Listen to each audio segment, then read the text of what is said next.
Bismillahirrahmanirrahim. Assalamualaikum warahmatullahi wabarakatuh. Alhamdulillahi wa kafa, wassalatu wassalamu ala rasulillahil mustafa wa ala alihi wa sahbihi wa manihtada, amma ba'du.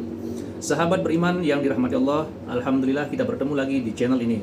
Pada kesempatan yang berbahagia ini, mari sejenak kita luangkan waktu kita untuk menyimak tausiah fenomenal dari guru kita Al-Mahfudh Kiai Haji Zainuddin MZ. Beliau dikenal sebagai dai sejuta umat. Berikut ini mari kita simak bersama isi tausiah beliau. Selamat mendengarkan. Ada yang mampir dulu di sana, tempat cuma dua, kalau tidak surga neraka. Mau ke surga tapi mampir dulu, yang mampirnya jelas di neraka.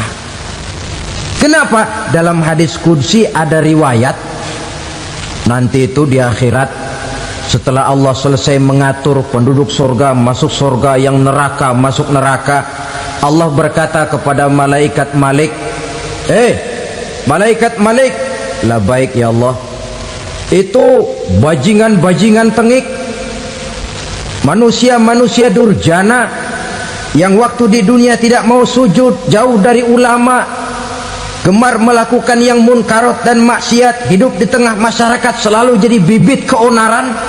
Menurut ayat Quran dan hadis Nabi, itu nanti ada bermacam-macam. Ada orang beriman itu yang dimasukkan surga. Ada orang beriman itu yang dimasukkan ke dalam surga. Ada orang beriman itu yang disebut penduduk surga. Kenapa lain-lain, Pak? Karena waktu di dunia amalannya juga lain-lain. Ada orang beriman yang masuk surga. Ini paling murah tiketnya. Mau masuk surga? Kata Nabi begini, ma min abdin qala la ilaha illallah thumma mata ala dhalik illa dakhalal jannah. Kalau seorang hamba sudah mengucap dua kalimat syahadat, dia yakin dengan kebenaran kalimat itu sampai matinya, orang itu akan masuk surga.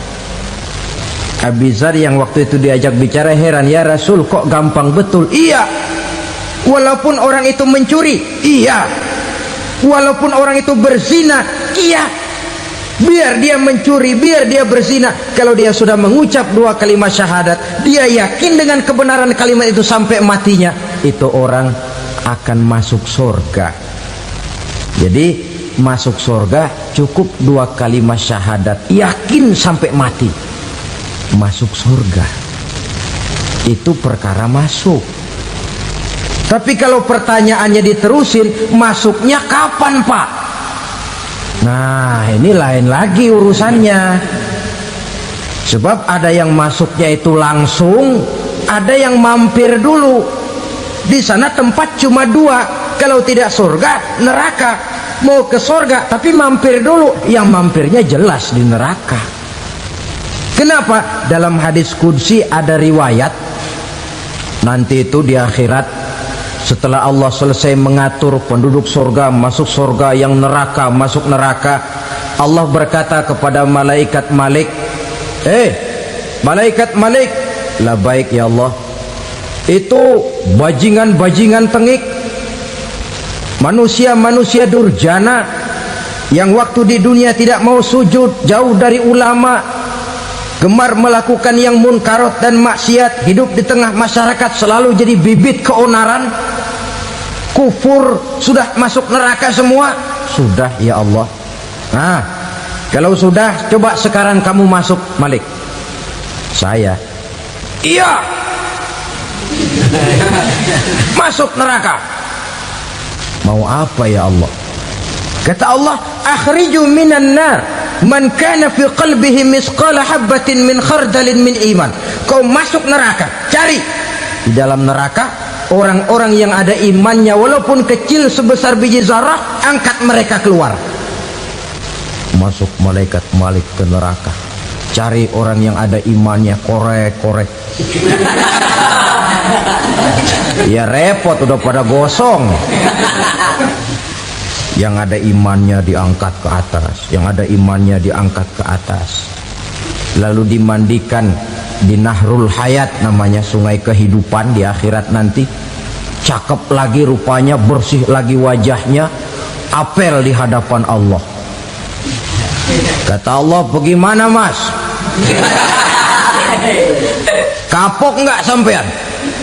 Kapok ya Allah. Nah, kalau kapok, idhab fadkhulil jannah, pergi masuk surga sana. Berangkat mereka ke surga, ketemu sama teman-temannya yang udah sampai lebih dulu, yang nggak pakai mampir lagi. Terjadi dialog. Kata teman-temannya yang udah pada nyampe duluan, mas, iya, emang baru sampai?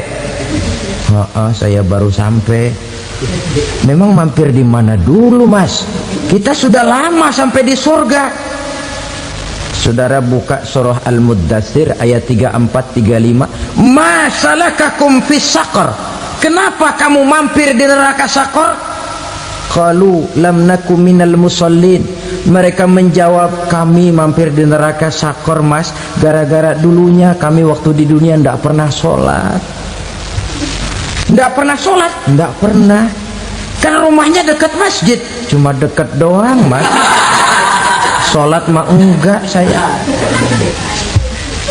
Nggak pernah ngasih makan fakir miskin, nggak pernah hadir di majelis taklim, pendeknya nggak pernah melakukan kebajikan, maka saya pun mampir di neraka Saqar. Untung betul saya punya iman mas sedikit.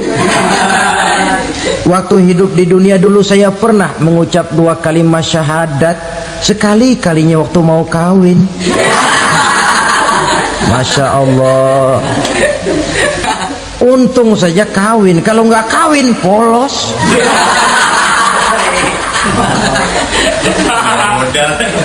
Itu juga pengulu sudah setengah mati ngajarin. Asyhadu alla, asyaduaan, asyaduaan.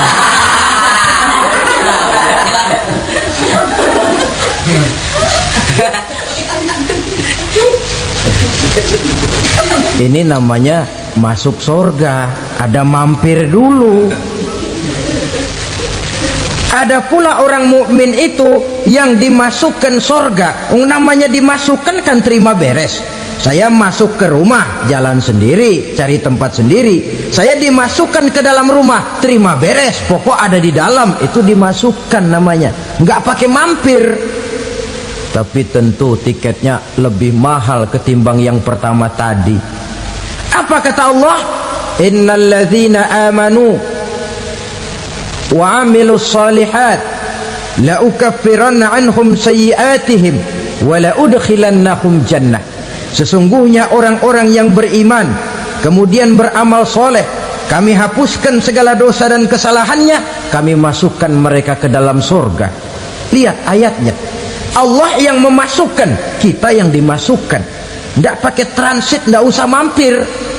Cuma tidak cukup syahadat, tidak cukup amanu, tapi diiringi dengan wa amilus salih. Iman, amal. Tidak cukup syahadat, lalu dibuktikan dia sholat, dia zakat, puasa, lalu dia melakukan berbagai macam kebajikan. Ini yang menyebabkan dia tidak pakai mampir di tempat yang bernama Saqar. Lalu ada pula orang mukmin itu yang disebut penduduk surga. Wah, ini sudah VIP ini. Ashabul jannah, penduduk surga. Siapa mereka? Kata Allah, innal ladzina amanu summa istaqamu fala khaufun alaihim wala hum yahzanun ulaika ashabul jannah hum fiha khalidun. Sesungguhnya orang-orang yang beriman lalu istiqamah, tetap dalam melaksanakan perintah Allah, tidak goyah, tidak labil tapi stabil, istiqamah, mereka tidak takut dan tidak bersedih hati. Merekalah penduduk surga. Iman, istiqamah. Tidak punya duit, sembayang. Banyak duit, sembayang. Miskin, sembayang. Kaya, tetap sembayang. Istiqamah. Kadang orang kalau susah rajin ke masjid, banyak duitnya ngelihat masjid melengos. Waktu miskin hamba Allah, setelah kaya jadi hamba harta. bergeser, tidak ada nilai istiqomahnya. Saudara-saudara, dengan begitu penduduk neraka itu dua, ada penduduk permanen, ada penduduk yang semi permanen. Yang semi permanen orang-orang beriman yang mempunyai dosa besar, mereka masuk ke neraka untuk menerima azab sesuai dengan dosanya. Bila selesai masa azab itu, mereka akan diangkat untuk ditempatkan kembali ke dalam surganya Allah Subhanahu wa ta'ala. Nah, dikala itulah saudara-saudara, ada yang disebut syafaat dari Rasulullah Sallallahu Alaihi Wasallam. Tapi tentu jangan lupa, syafaat ini ibarat kain menambal dia. Kita punya kain bolong-bolong sedikit, syafaat yang menambal. Solat kita ada kurang dikit, sedekah kita ada campur riak dikit, amalan kita ada tidak karena Allah dikit, kita berharap syafaat. Jadi biarlah kain masih bolong-bolong, yang penting punya kain. Tapi kalau kainnya tidak ada, yang ditambal apanya? Sholat tidak, puasa tidak, zakat tidak, berharap syafaat saja, ya, terlalu berlebihan itu. Saudara hadirin yang saya hormati, apabila selesai proses penghisaban, proses penghitungan, maka dikala itulah manusia terbagi dalam dua kelompok besar. Fariqun fil jannah wa fariqun fis sa'ir. Sekelompok orang-orang beruntung yang masuk ke dalam surga, dan sekelompok lagi masuk ke dalam neraka. Ibu-ibu, saudara-saudara kaum muslimin rahimakumullah, pada pertemuan yang lalu sudah saya jelaskan bahwa hidup selalu berakhir dengan kematian. Apabila datang kematian menimpa seseorang, datanglah kiamat baginya. Itu yang disebut dengan kiamat kecil. Hakikatnya mati adalah perpindahan dari kehidupan di dunia ini menuju kehidupan di alam barzakh. Menunggu kita di alam barzakh sampai datangnya saat kiamat. Entah 10 tahun, entah 100 tahun, entah 1000 tahun, hanya Allah saja yang maha tahu. Adapun orang-orang beriman yang melakukan amal kebajikan dalam kehidupan di dunia ini, masa penantian yang lama di alam barzakh buat mereka sebentar saja. Tetapi bagi orang-orang kafir yang ingkar, yang tidak beriman kepada Allah, yang hidup di dunia cuma menumpuk-numpuk dosa, tentu penantian di alam barzakh akan merupakan waktu yang sangat lama. Bukankah dalam kehidupan kita waktu itu memang relatif? Contoh misalnya, bagi pemuda-pemudi yang sedang duduk asyik memadu cinta, waktu 4-5 jam saja rasanya cuma 4-5 menit, tenggelam oleh keasikan.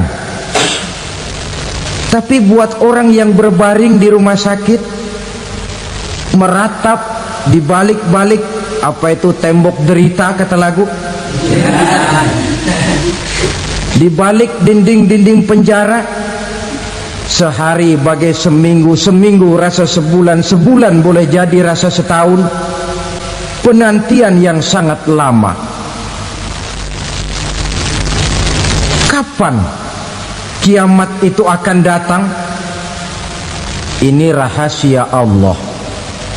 Jangankan kita yang orang awam, baginda Nabi sendiri tidak diberitahu oleh Allah kapan kiamat itu akan terjadi. Tetapi sungguh pun demikian, banyak hadis-hadis yang menjelaskan ciri atau tanda-tanda datangnya kiamat. Nah, Kalau sudah bicara soal tanda, tanda kiamat itu ada dua. Pertama yang disebut alamatus sughra, tanda-tanda kecil. Ini waktunya masih ada tenggang. Ada yang dinamakan alamatul kubra, tanda-tanda besar, artinya kiamat sudah diambang pintu. Apa tanda-tanda kecil dari datangnya hari kiamat itu? Misalnya kata Nabi, apabila ilmu sudah diangkat oleh Allah, artinya apabila ulama sudah banyak wafat, minat orang belajar agama berkurang, lalu kebodohan nampak merajalela di mana-mana, zina dikerjakan secara terbuka, minuman-minuman keras jadi kebanggaan. Itu termasuk di antara tanda-tanda kecil terjadinya hari kiamat. Apalagi misalnya iza waladatil ammatu rabbataha, apabila budak sudah melahirkan tuan. Apa maksudnya? Ada yang mentafsirkan apabila anak sudah bisa membudaki orang tuanya. Orang tua yang melahirkan dia, yang membesarkan dia, demi setelah si anak besar jadi orang berpangkat, bertitel, berharta, berkedudukan, jadilah orang tua itu budaknya. Sehingga sering dibilang kalau orang tua kaya, anak jadi raja. Tapi kalau anak yang kaya, orang tua sering jadi budak. Apalagi munculnya fitnah yang bergelombang, timbul perang antara dua bangsa yang besar, waktu berjalan terasa sangat pendek sekali. Itu merupakan tanda di antara tanda-tanda kiamat. Termasuk di dalamnya sulit membedakan mana laki mana perempuan. Kan kalau tanda-tanda kayak begini sekarang sudah banyak kita lihat kan. Ulama banyak wafat, penggantinya sulit. Zina dikerjakan berterang-terangan, minuman keras jadi kebanggaan, banyak anak membudaki orang tuanya, sulit membedakan mana laki mana perempuan. Kadang-kadang dari belakang kita lihat perempuan bener, begitu kita colek nengok jenggotan.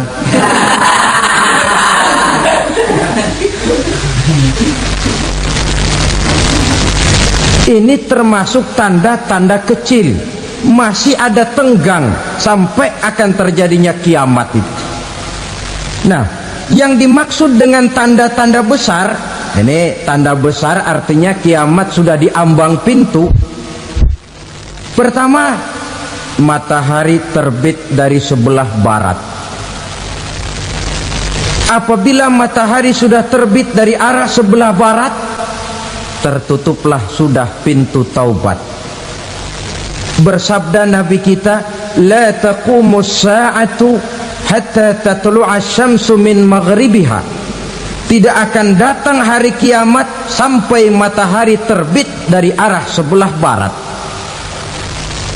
Wa iza tala'at, manakala matahari telah terbit dari arah sebelah barat, wara'ahan nasu, manusia banyak menyaksikan itu, amanu ajma'un, mereka pun lalu beriman. Yang tadinya kafir, yang tadinya ingkar, yang tadinya membangkang, setelah melihat matahari terbit dari sebelah barat, buru-buru beriman, berlomba-lomba mengucap dua kalimat syahadat. Tapi apa yang terjadi? Kata Nabi, wadzalika hina la yanfa'u nafsan imanuha lam takun amanat min qabl. Hari itu adalah hari yang iman sudah tidak berguna lagi bagi seseorang apabila sebelumnya memang dia tidak pernah beriman. Au kasabat fi imaniha khaira, atau beriman tetapi tidak pernah melakukan kebajikan di dalam keimanannya itu. Hari yang sudah kasib, hari yang sudah terlambat, beriman tidak akan ada gunanya lagi. Ini pelajaran buat kita. Sebelum sang surya terbit dari sebelah barat, sebelum nafas sampai di tenggorokan, artinya pintu taubat masih terbuka. Kalau dua hal itu sudah terwujud, nafas sudah sampai di kerongkongan atau matahari sudah terbit dari arah sebelah barat, tertutuplah sudah pintu taubat. Tak ada lagi gunanya pangkat, jabatan, harta, bahkan beriman pun dalam suasana macam itu too late, kata orang Kulon. Sudah terlambat. Matahari terbit dari arah sebelah barat, itu tanda besar, artinya kiamat sudah di ambang pintu. Lalu apalagi tanda besar? Munculnya Dajjal. Dajjal artinya pendusta-pendusta yang menyesatkan manusia. Ada dua macam Dajjal, saudara. Ada Dajjal kecil. Ini Dajjal kelas 3. Kalau ini sejak zaman Rasulullah sudah ada itu. Tiap zaman ada. Di zaman Rasulullah misalnya ada yang bernama Aswad al-Unsi dari Yaman. Ada yang namanya Musailamah al-Kazzab dari Yamamah. Ada yang namanya Ibnu Sayyad dari Madinah. Ini Dajjal di zaman Rasul. Musailamatul Kazzab memproklamirkan diri jadi nabi, dia di zaman Rasul masih hidup. Ini Dajjal zaman Nabi. Di zaman sahabat muncul Dajjal. Di zaman kita sekarang ini Dajjal pun gentayangan. Dajjal kelas 3. Kerjanya mendustakan manusia, menyesatkan manusia, memalingkan manusia dari jalan yang benar dan diridhoi oleh Allah Subhanahu wa taala. Adapun yang merupakan tanda besar dari datangnya kiamat, Dajjal kelas kakap. Pembohong-pembohong besar yang menyesatkan masyarakat manusia berpaling dari jalan Allah mengikuti jalan mereka. Apa sih ciri Dajjal itu? Kata Nabi dalam hadis Bukhari Muslim, Innad Dajjala, sesungguhnya yang namanya Dajjal itu yakhruju, satu saat akan muncul mendekati hari kiamat. Wa inna ma'ahu ma'an, si Dajjal ini membawa air. Wa naran, dan juga membawa api. Dua simbol. Di tangan yang satu dia bawa air, di tangan yang satu dia bawa api. Wa ammal ladzi yarahu an-nasu ma'an fanarun, adapun yang orang banyak lihat air, hakikatnya adalah api. Yang dilihat api, hakikatnya adalah air. Oleh sebab itu, kalau api yang ditawarkan, ambillah air. Kalau air yang ditawarkan, pilihlah api. Maksudnya apa ini? Ini bahasa simbol, saudara-saudara. Dajjal bicaranya seolah-olah untuk kepentingan manusia, menawarkan surga. Surga yang dia tawarkan hakikatnya neraka. Hai manusia, kalau kau mau bahagia, jangan dekat-dekat dengan agama. Sholat itu tidak efektif dan efisien, tidak produktif dari segi ekonomi itu. Menghadiri majelis taklim cuma buang-buang waktu. Tahajud, tasbih, tahlil, baca Quran, apa itu? Pekerjaan mubazir saja. Hidup ini cuma sekali, masa yang cuma sekali, manfaatkan dengan sebaik-baiknya. Mumpung, dibawanya sifat mumpung, tetapi dalam pengertian yang sangat negatif. Bicaranya seolah-olah untuk kepentingan manusia, tetapi sebenarnya menjerumuskan manusia. Menawarkan air, tapi sebenarnya api. Menawarkan api, tapi hakikatnya air. Buat apa kamu sholat? Buat apa kamu bayar zakat? Buat apa kamu puasa? Surga yang dicanangkan Dajjal, hakikatnya neraka. Neraka yang digambarkan Dajjal, pada dasarnya adalah surga. Jadi memutarbalikan fakta itu kerjaan Dajjal. Yang hak jadi batil, yang batil dibilang hak, yang benar jadi salah, yang salah malah jadi benar. Tuntunan disuruh jadi tontonan, tontonan malah menjadi tuntunan. Itu pekerjaan Dajjal profesinya. Zamannya Nabi Adam, Dajjalnya kan iblis. Betul? Betul. Apa sih gang kerayuan iblis itu? Allah setelah menciptakan Nabi Adam kan bilang, Adam, kau dan istrimu Hawa tinggal di surga ini. Seluruh fasilitas yang ada di surga persilahkan kau nikmati. Satu yang tidak boleh, jangan coba-coba dekati pohon khuldi. Dekat saja jangan, apalagi sampai memetiknya. Datang Dajjal yang namanya iblis ini. Adam, kamu tahu nggak kenapa tidak boleh makan buah khuldi? Ya nggak tahu, pokoknya saya dilarang. Bodoh kamu, Dam. Khuldun artinya kekal. Kalau kamu makan itu buah, kau akan kekal di surga buat selamanya. Allah tidak kepengen, maka dilarang kamu makan buah khuldi. Kalau kau ingin kekal di surga, Adam, makan saja. Saya bicara begini ini untuk kepentingan kamu, Adam. Ini kan ciri-ciri Dajjal.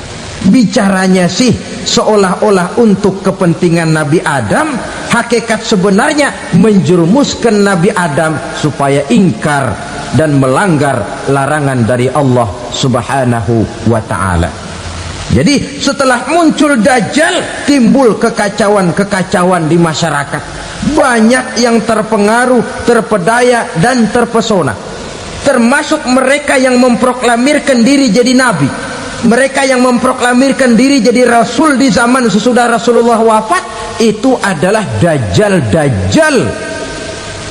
Maka saya ingatkan, kalau di zaman kita sekarang ini ada orang ngaku jadi nabi, ada orang ngaku jadi rasul, biar bahasa Arabnya kental, Quran hafal, hadis ribuan hadis hafal, biar pakai serban sampai menyengser ke tanah, bahasa Arabnya fasih, tapi dia mengaku jadi nabi, jadi rasul, kita umat Islam wajib tidak percaya. Wajib untuk tidak percaya. Itulah Dajjal zaman kita sekarang ini. Tidak mustahil mereka datang mempengaruhi orang awam supaya berpaling dari Rasulullah, mengikuti mereka. Nah, di akhir zaman nanti, mendekati hari kiamat, Dajjal ini muncul. Dajjal kelas kakap, menyesatkan masyarakat manusia untuk berpaling dari Islam, mengikuti seruan mereka. Apalagi di antara datangnya kiamat itu, tanda yang besar itu, turunnya Nabiullah Isa Al-Masih, putra Maryam. Menurut berbagai hadis yang sahih, Nabi Isa Al-Masih nanti akan turun lagi, tidak membawa risalah yang baru, tapi meluruskan risalah Islam ini yang telah banyak ditinggalkan oleh masyarakat. Bahkan ada hadis menjelaskan beliau akan membunuh Nabi, mematahkan kayu-kayu salib, lalu melaksanakan haji dan umrah mengikuti syariat Nabi Muhammad, bukan membawa agama baru. Menjadi semacam mujaddid, reformer, menyelamatkan manusia dari bisikan Dajjal. Bahkan ada riwayat yang menjelaskan bahwa Nabi Isa berhasil mengalahkan Dajjal, mengembalikan masyarakat manusia kembali kepada ajaran Islam yang datang dari Allah, dibawa oleh Rasulullah Sallallahu Alaihi Wasallam. Dengan kata lain, turunnya Nabi Isa bukan sebagai Nabi dan Rasul baru, tetapi mengikuti syariat Nabi kita Muhammad Sallallahu Alaihi Wasallam. Saudara hadirin, ibu-ibu hadirat yang saya hormati, kemudian apalagi di antara tanda-tanda besar akan datangnya kiamat itu? Keluarnya asap atau awan. Kata Nabi, inna min asyrati sa'ah dukhanan yamla'u ma bainal masyriqi wal maghrib. Di antara tanda-tanda kiamat munculnya awan antara langit dan bumi. Ini pun diperkuat dalam surah Ad-Dukhan ayat 10. Fartaqib yauma ta'ti as-sama' bidukhanin mubin fayughshan nas hadza azabun alim. Bagi orang-orang yang beriman, mereka biasa-biasa saja. Tapi bagi orang kufur, datangnya asap dan awan ini merupakan azab yang kelewat pedih. Barangkali sedikit mendekati gambaran tentang azab yang pedih ini, saya ingatkan alam pikiran kita kepada peristiwa yang belum lama terjadi. Pernah dengar berita bocornya reaktor nuklir di Chernobyl, Uni Soviet? Pernah dengar? Bocornya reaktor nuklir di Chernobyl yang mengakibatkan ratusan bahkan sangat mungkin ribuan nyawa. Cuma satu reaktor.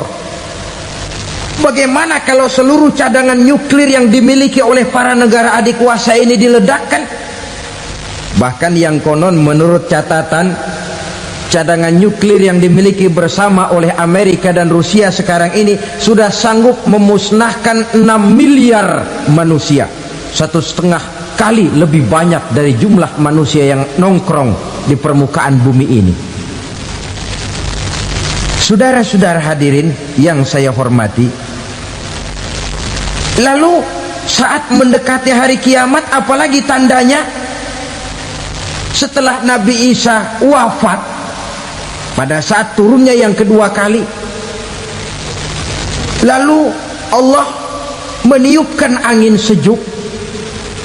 Semua orang-orang beriman, orang-orang baik wafat, sehingga penghuni bumi ini cuma tinggal lagi terdiri dari orang-orang kafir. Tidak ada lagi di bumi ini yang bisa mengucapkan Allah. Hingga dalam hadis qudsi itu ada keterangan, innallaha azza wa jalla yaqulu li Israfil. Allah pernah pesan kepada malaikat Israfil, kata Allah, Israfil, iza sami'ta qailan yaqul Allah Allah fa akhirin nafakh 40 sanatan ikraman liqailiha. Hai Israfil, apabila kau dengar di permukaan bumi masih banyak orang yang mengucapkan Allah Allah, maka tunda sangkakala kiamat itu 40 tahun. Untuk apa? Ikraman liqailiha, menghormati orang yang mengucapkan Allah Allah itu. Wah, jadi karena sekarang masih banyak yang mengucapkan Allah, besar hatilah kita, masih jauh kiamat itu. Tapi jangan lupa, kiamat pribadi, kiamat kecil itu yang nggak kita sangka-sangka. Ajal datang mencabut nyawa, itu kiamat pribadi, dan itu yang pasti kita hadapi, dan itu yang membuat kita tidak boleh bersikap main-main di dalam kehidupan sekarang ini. Saudara hadirin yang saya hormati, tidak ada lagi orang-orang muslim. Seluruh penduduk dunia ini kafir. Lalu terciptalah struktur sosial yang berlandaskan prinsip hidup semau gue. Bakal terjadilah prinsip di mana yang kaya menyantap yang miskin, yang kuat menindas yang lemah. Hidup sudah bagaikan di rimba belantara, berlaku hukum rimba. Siapa yang kuat dia yang menang, siapa yang lemah menjadi mangsa. Timbul kekacauan, maksiat merajalela, munkarat menjadi-jadi, sehingga isi bumi ini penuh dengan segala macam perbuatan dosa. Tidak ada perlunya lagi alam diperpanjang temponya. Datang saat yang sudah dijanjikan oleh Allah Azza wa Jalla, maka terjadilah yang disebut kiamat kubra, kiamat besar, kiamat ancur-ancuran. Bagaimana kejadian ini dimulai? Dalam surah Az-Zumar ayat 68, Allah Subhanahu wa taala berfirman, wa nufikha fis suri fasa'iqa man fis samawati wa man fil ardi illa man sya'allahu. Maka manakala ditiuplah sangkakala, terkejutlah seluruh yang ada di langit dan seluruh yang ada di bumi. Bila saat kiamat datang, Allah perintah malaikat Israfil, Israfil, tiup sangkakalamu. Ditiuplah sangkakala oleh malaikat Israfil. Yang akibat daripada tiupan itu, seluruh yang ada di langit, seluruh yang ada di permukaan bumi terkejut. Yang ada di langit siapa? Malaikat kan. Bayangin aja kalau malaikat kaget, apalagi kita. Terkejut seluruh makhluk yang ada di bumi, yang ada di langit mendengar suara sangkakala itu. Bunyinya tidak sanggup kita bayangkan dahsyatnya. Ledakan nuklir, ledakan neutron, belum apa-apa ketimbang bunyi sangkakala malaikat Israfil ini. Nah, lalu mendengar bunyi sangkakala ini, gemparlah makhluk, kacaulah alam. Bumi gempa, planet-planet bertabrakan, gunung meletus, air laut tumpah ke darat, angin topan bertiup, halilintar menyambar. Lalu semua yang bernama hidup mati total. Masya Allah, sangat luar biasa tausiah yang sudah disampaikan oleh guru kita Al-Mafrullah Kiai Haji Zainuddin Hamzah. Sahabat beriman yang dimuliakan Allah, tetaplah di channel ini karena kajian ini belum selesai dan masih banyak lagi hal-hal menarik yang akan disampaikan oleh beliau. Mari kita lanjutkan kembali. Selamat mendengarkan. Mati bareng tanpa persiapan. La haula wala quwata illa billah. Saya kadang-kadang dalam tafakur bermohon, ya Allah, mudah-mudahan saya nggak nemuin kiamat beneran. Ngeri. Tidak bisa kita bayangkan macam apa suasana seperti itu. Allah saja banyak memberikan gambaran, misalnya Al-Qari'ah, wa mal qari'ah, wa ma adraka mal qari'ah. Kejadian yang menggemparkan. Tahukah kamu apa kejadian yang menggemparkan itu? Yauma yakunun nasu kal farasil mabsus wa takunul jibalu kal ihnil manfus. Pada saat itu manusia berterbangan bagai kupu-kupu, gunung berterbangan seperti kapas ditiup angin. Gunung saja macam kapas, konon lagi manusia. Kematian total, mulai semut sampai gajah mati, jin mati, iblis mati, malaikat mati. Oh, malaikat saja mati. Saudara hadirin yang saya hormati, kematian total yang tanpa persiapan. Orang bilang, Pak, kalau mati bareng begitu yang repot malaikat maut dong ya, cabut sana, cabut sini. Itu kalau menurut logika kita, mestinya begitu menurut logika. Tapi logika juga yang nggak perlu serepot itu. Sebab untuk mematikan listrik di wilayah DKI, di wilayah Jakarta, nggak perlu tiap rumah didatengin, matiin, ya lama. Cukup dari kantor pusatnya saja PLN, tekan satu tombol, gelaplah seluruh Jakarta. Saudara hadirin yang saya hormati, kematian total. Lalu setelah kematian total, planet-planet juga mati, dalam arti tidak bergerak dan beredar. Angin mati, dalam arti tidak bertiup. Air mati, dalam arti tidak ada riak gelombang. Pokoknya semua mati. Kullu nafsin za'iqatul maut, semua yang bernafas mati. Dalam ayat lain, kullu man 'alaiha fan, semua yang ada di permukaan bumi fana. Yang kekal cuma Allah Subhanahu wa ta'ala. Yang paling belakang mati malaikat maut dan malaikat Israfil. Tapi mati juga sesuai dengan janji Allah.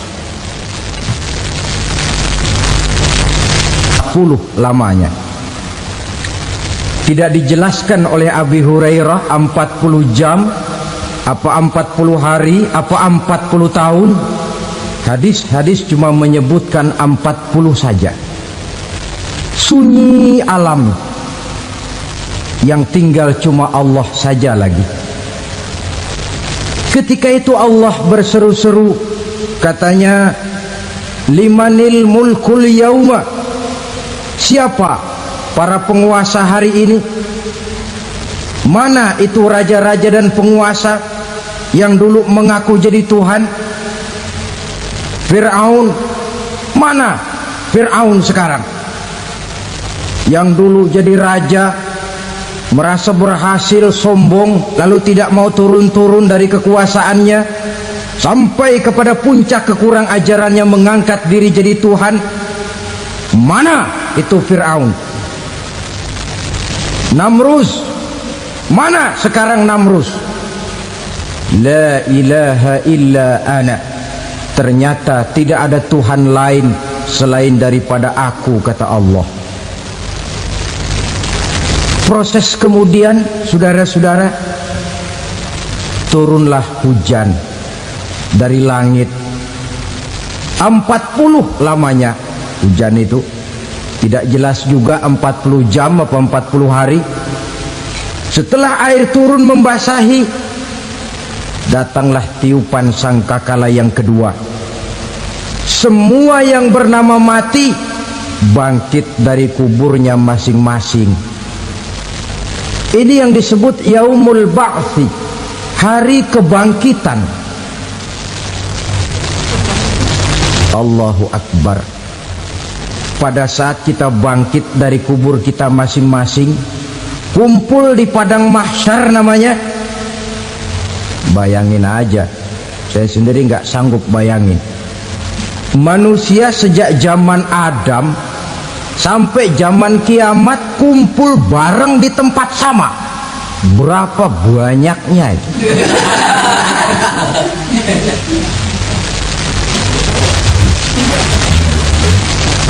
Dan yang luar biasa, menurut satu riwayat, pada saat bangkit itu, Masya Allah, roman muka kita berubah, disesuaikan dengan amalan kita waktu di dunia ini.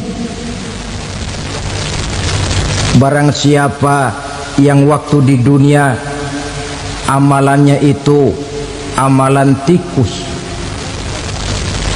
di akhirat nanti dia bangkit dari kubur, mukanya seperti muka tikus. Gagah betul badannya, tapi mukanya seperti tikus. Kenapa? Amalannya waktu di dunia seperti amalan tikus. Apa amalan tikus itu? Suka ngegeragoti barang yang sudah disimpan rapi-rapi. Orang sudah simpan uang rapi-rapi, simpan perhiasan rapi-rapi, digeragoti oleh tikus. Maling-maling, pencoleng-pencoleng, koruptor-koruptor, itu nanti di akhirat nanti kita lihat mukanya seperti muka tikus. Oh, ini waktu di dunia suka nyolong, mukanya seperti muka tikus. Barang siapa yang waktu di dunia ini amalannya itu amalan macan, dia akan bangkit nanti mukanya seperti muka macan. Apa amalan macan? Macan itu amalannya menang-menangan. Orang yang mau menang saja nggak mau mengalah. Coba lihat di hutan, kenal hutan nggak? Di hutan, raja hutan di mana-mana pasti macan, betul kan? Betul. Padahal hutan belum pernah bikin pemilihan umum. Tapi macan tidak peduli ada pemilihan umum apa tidak, pokok saya raja. Sebab apa? Macan jadi raja itu bukan karena benar, tapi karena kuat jadi raja. Setelah dia jadi raja, rakyat hutan yang mesti dilindungi malah dimakan oleh raja macan. Kambing rakyat hutan dimakan oleh macan. Ayam rakyat hutan dimakan oleh macan.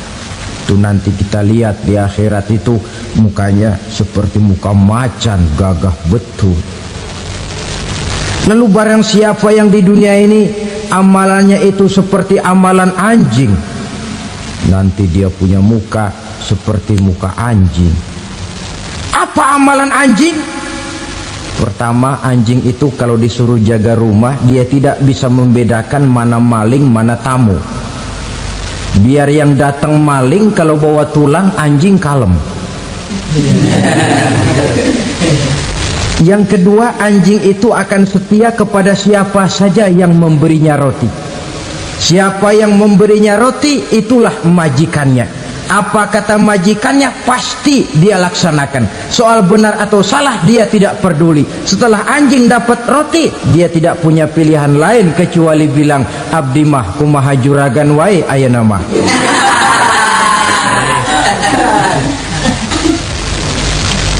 Saudara hadirin yang saya hormati, berkumpul di padang mahsyar, tiap orang sibuk dengan persoalannya masing-masing. Matahari waktu itu didekatkan oleh Allah, panas luar biasa. Ada yang saking panasnya itu mencucurkan peluh keringat sampai sebatas mata kakinya. Ada yang keringatnya sampai sedengkulnya, ada yang keringatnya sampai sepusatnya, ada yang keringatnya mengalir sampai sebahunya, ada yang kelelap oleh keringatnya sendiri, sementara orang di sampingnya nggak apa-apa. Bergantung lagi amalan dia waktu di dunia ini. Saudara-saudara,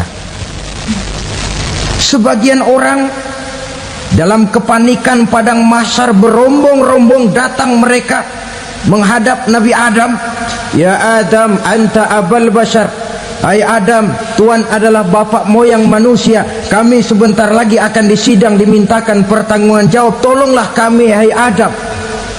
Kata Nabi Adam, jangankan nolongin sampean, saya sendiri tanggung jawab di hadapan Allah. Ketika dulu tidak boleh makan khuldi, saya serobot.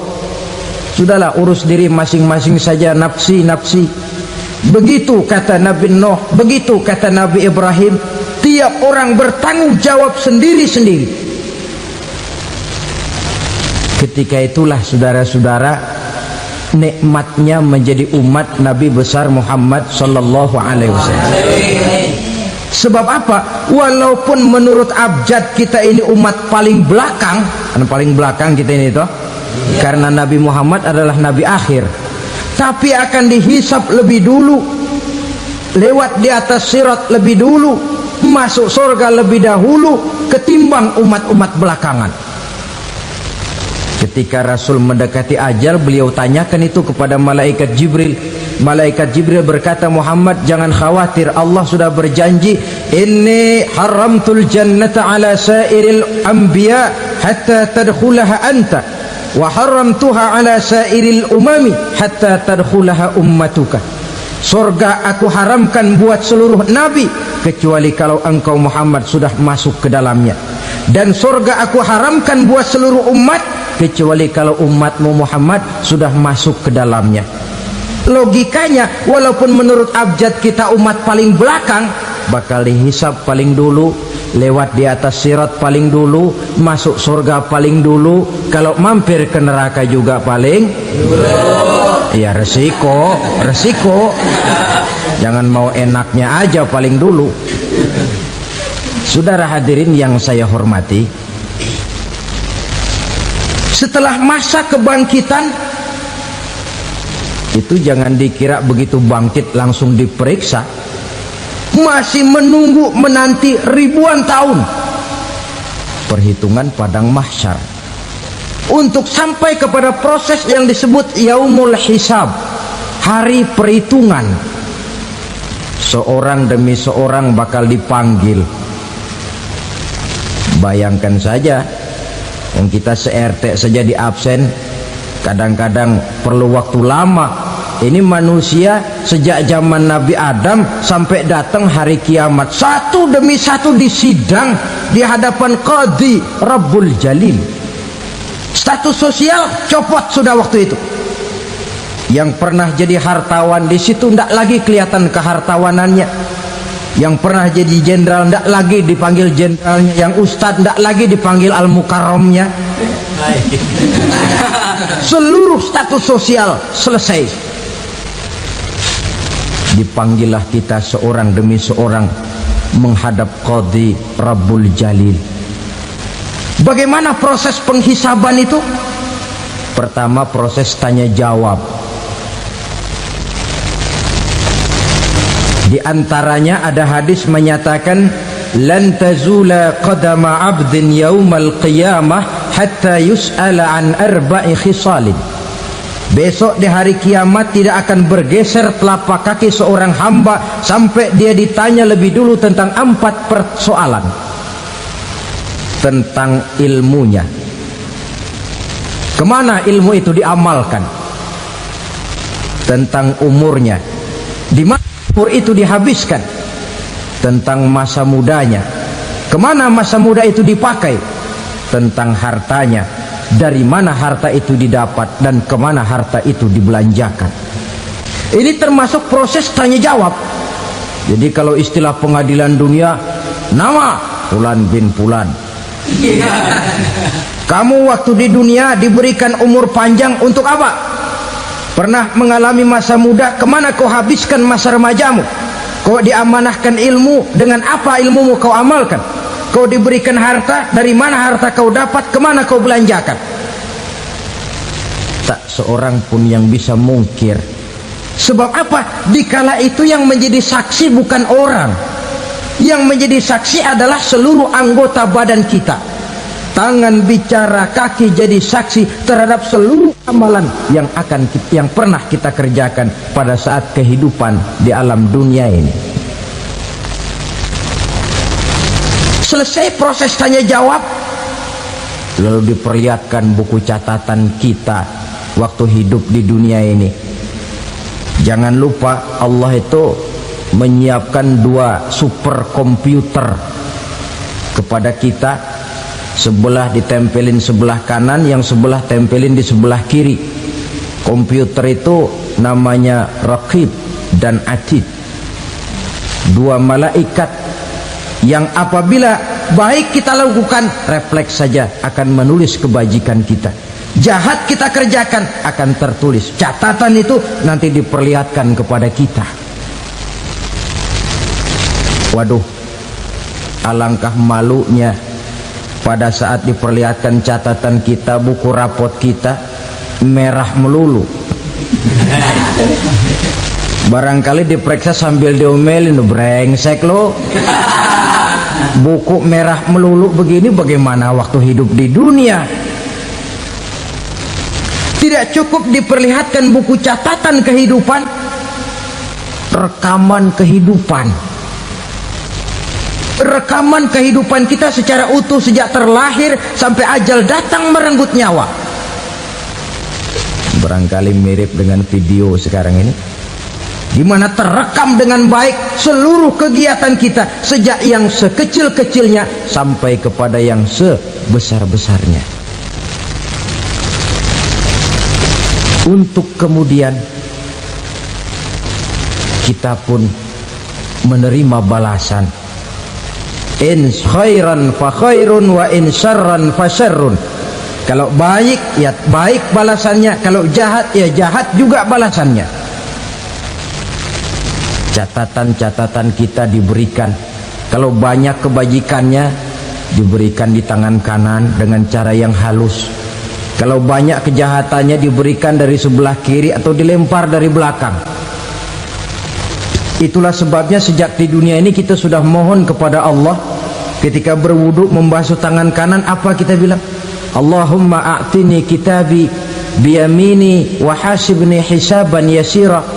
Ya Allah, berikan saya kitab di tangan kanan, dan kalau saya memang perlu dihisap, hisaplah saya yang seringan-ringannya. Tangan kiri berlindung kita kepada Allah, jangan sampai diberikan kitab di tangan kiri atau dari arah sebelah belakang.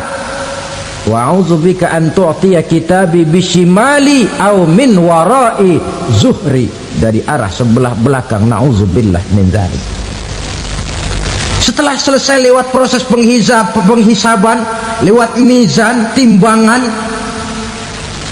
maka yang sudah selesai dihisab itu bergeraklah menuju sirat, jembatan yang terbentang menuju surga melalui neraka. Saudara-saudara, panjangnya perjalanan sirat itu memakan waktu ratusan tahun. Tetapi orang yang lewat di atas sirat pun macam-macam, bergantung amalannya ketika di dunia ini. Ada yang lewat di atas sirat itu kal barkil khatib, seperti kilat yang menyambar, lep, sudah sampai dia di surga. Cepat bukan main. Ada yang lewat di atas sirat itu seperti orang lari-lari.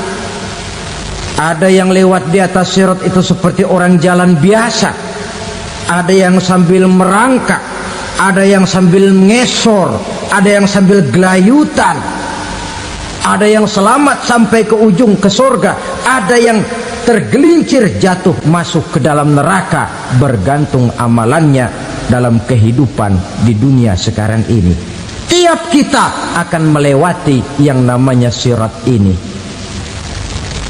Saudara-saudara kaum muslimin yang saya hormati, dengan demikian mereka yang selamat melalui sirat sampai ke terminal akhir surga, mereka yang ketika dihisab ternyata banyak kejahatannya daripada kebaikannya, mereka singgah di dalam neraka. Nah, adapun orang-orang yang beriman menurut ayat Quran dan hadis Nabi itu nanti ada bermacam-macam. Ada orang beriman itu yang dimasukkan surga. Ada orang beriman itu yang dimasukkan ke dalam surga. Ada orang beriman itu yang disebut penduduk surga. Kenapa lain-lain, Pak? Karena waktu di dunia amalannya juga lain-lain. Ada orang beriman yang masuk surga. Ini paling murah tiketnya. Mau masuk surga? Kata Nabi begini, ma min abdin qala la ilaha illallah thumma mata ala dhalik illa dakhalal jannah. Kalau seorang hamba sudah mengucap dua kalimat syahadat, dia yakin dengan kebenaran kalimat itu sampai matinya, orang itu akan masuk surga. Abi Dzar yang waktu itu diajak bicara heran, ya Rasul kok gampang betul? Iya, walaupun orang itu mencuri, iya, walaupun orang itu berzina, iya. Biar dia mencuri, biar dia berzina, kalau dia sudah mengucap dua kalimat syahadat, dia yakin dengan kebenaran kalimat itu sampai matinya, itu orang akan masuk surga. Jadi masuk surga cukup dua kalimat syahadat, yakin sampai mati, masuk surga. Itu perkara masuk. Tapi kalau pertanyaannya diterusin, masuknya kapan, Pak? Nah, ini lain lagi urusannya. Sebab ada yang masuknya itu langsung, ada yang mampir dulu. Di sana tempat cuma dua, kalau tidak surga, neraka. Mau ke surga tapi mampir dulu, yang mampirnya jelas di neraka. Kenapa? Dalam hadis qudsi ada riwayat, nanti itu di akhirat, setelah Allah selesai mengatur penduduk surga masuk surga, yang neraka masuk neraka, Allah berkata kepada malaikat Malik, malaikat Malik, labaik ya Allah. Itu bajingan-bajingan tengik, manusia-manusia durjana yang waktu di dunia tidak mau sujud, jauh dari ulama, gemar melakukan yang munkarat dan maksiat, hidup di tengah masyarakat selalu jadi bibit keonaran, kufur, sudah masuk neraka semua. Sudah ya Allah. Nah, kalau sudah, coba sekarang kamu masuk, Malik. Saya, iya, masuk neraka. Mau apa ya Allah? Kata Allah, akhriju minan nar man kana fi qalbihi misqala habatin min khardalin min iman. Kau masuk neraka, cari di dalam neraka orang-orang yang ada imannya walaupun kecil sebesar biji zarah, angkat mereka keluar. Masuk malaikat Malik ke neraka, cari orang yang ada imannya, korek-korek. Ya repot, udah pada gosong. Yang ada imannya diangkat ke atas, yang ada imannya diangkat ke atas, lalu dimandikan di Nahrul Hayat, namanya sungai kehidupan di akhirat nanti. Cakep lagi rupanya, bersih lagi wajahnya, apel di hadapan Allah. Kata Allah, bagaimana mas? Kapok nggak sampean? Kapok ya Allah. Nah, kalau kapok, idhab fadkhulil jannah, pergi masuk surga sana. Berangkat mereka ke surga, ketemu sama teman-temannya yang udah sampai lebih dulu, yang nggak pakai mampir lagi. Terjadi dialog. Kata teman-temannya yang udah pada nyampe duluan, mas, iya, emang baru sampai? Saya baru sampai. Memang mampir di mana dulu mas? Kita sudah lama sampai di surga. Saudara buka surah Al-Muddathir ayat 34-35. Ma salakakum fis saqar? Kenapa kamu mampir di neraka Saqar? Qalu lam naku minal musallin. Mereka menjawab, kami mampir di neraka Saqar mas, gara-gara dulunya kami waktu di dunia tidak pernah sholat. Tidak pernah sholat? Tidak pernah. Kan rumahnya dekat masjid, cuma dekat doang mas. Sholat mah enggak saya. Enggak pernah ngasih makan fakir miskin, enggak pernah hadir di majelis taklim, pendeknya enggak pernah melakukan kebajikan. Maka saya pun mampir di neraka Saqar.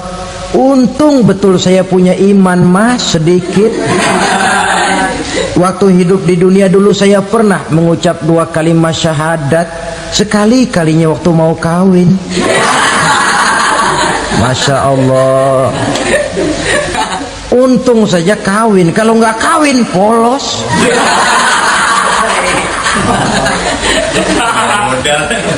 Itu juga pengulu sudah setengah mati ngajarin. Asyhadu alla, asyaduaan, asyaduaan.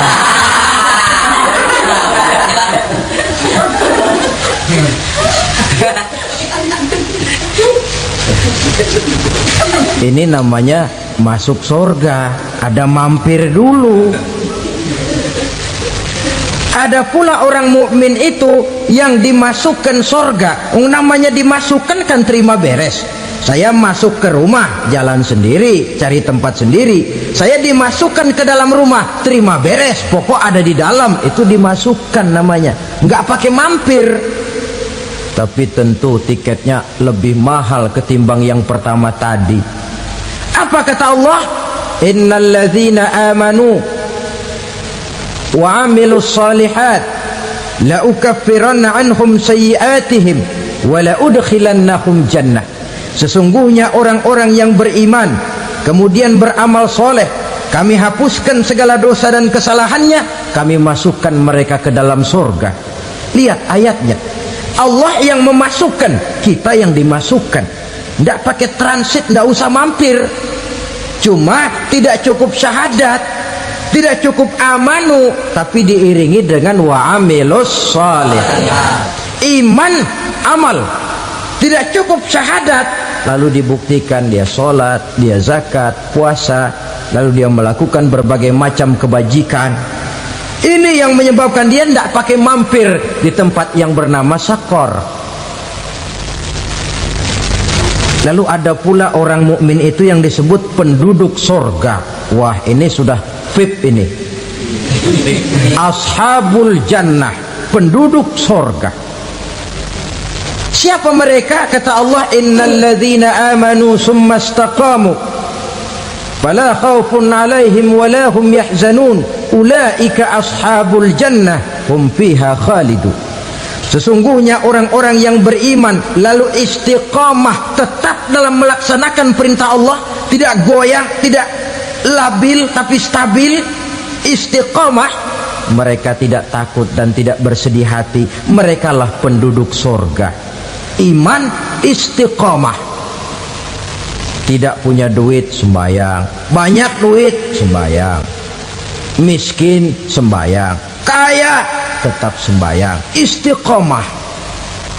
Kadang orang kalau susah rajin ke masjid, banyak duitnya ngelihat masjid melengos. Waktu miskin hamba Allah, setelah kaya jadi hamba harta. Bergeser, tidak ada nilai istiqomahnya. Saudara-saudara, dengan begitu penduduk neraka itu dua. Ada penduduk permanen, ada penduduk yang semi permanen. Yang semi permanen orang-orang beriman yang mempunyai dosa besar. Mereka masuk ke neraka untuk menerima azab sesuai dengan dosanya. Bila selesai masa azab itu, mereka akan diangkat untuk ditempatkan kembali ke dalam surganya Allah Subhanahu wa ta'ala. Nah, dikala itulah saudara-saudara, ada yang disebut syafaat dari Rasulullah Sallallahu Alaihi Wasallam. Tapi tentu jangan lupa, syafaat ini ibarat kain menambal dia. Kita punya kain bolong-bolong sedikit, syafaat yang menambal. Solat kita ada kurang dikit, sedekah kita ada campur riak dikit, amalan kita ada tidak karena Allah dikit, kita berharap syafaat. Jadi biarlah kain masih bolong-bolong, yang penting punya kain. Tapi kalau kainnya tidak ada, yang ditambal apanya? Sholat tidak, puasa tidak, zakat tidak, berharap syafaat saja, ya, terlalu berlebihan itu. Saudara hadirin yang saya hormati, apabila selesai proses penghisaban, proses penghitungan, maka dikala itulah manusia terbagi dalam dua kelompok besar. Fariqun fil jannah wa fariqun fis sa'ir. Sekelompok orang-orang beruntung yang masuk ke dalam surga, dan sekelompok lagi masuk ke dalam neraka. Alhamdulillahirrabbilalamin. Demikianlah tausiah penuh ilmu, hikmah, dan manfaat yang sudah kita dengarkan bersama dari guru kita Al-Mafrullah Kiai Haji Zainuddin MZ. Sahabat beriman yang dimuliakan Allah, mari kita doakan guru kita, semoga beliau dilapangkan kuburnya dan diampuni segala dosanya. Dan buat sahabat semua yang sudah setia menyimak tausiah ini sampai selesai, saya ucapkan terima kasih banyak. Doa dan harapan saya, semoga sahabat semua selalu diberikan kesehatan, dimudahkan segala urusannya, dan dilancarkan rezekinya. Amin ya rabbal alamin. Demikian yang dapat saya bagikan, kurang lebihnya mohon maaf. Sampai bertemu lagi di kajian berikutnya. Wassalamualaikum warahmatullahi wabarakatuh. Setelah kita mendengarkan bersama tausiah fenomenal dari guru kita Al-Mafrullah Kiai Haji Zainuddin MZ, sekarang mari kita lanjutkan aktivitas kita masing-masing. Semoga tausiah yang beliau sampaikan kepada kita semua menjadi ilmu yang bermanfaat dalam kehidupan kita sehari-hari. Selamat beraktivitas buat sahabat semua dan sukses selalu. Sampai bertemu lagi di video berikutnya. Wassalamualaikum warahmatullahi wabarakatuh.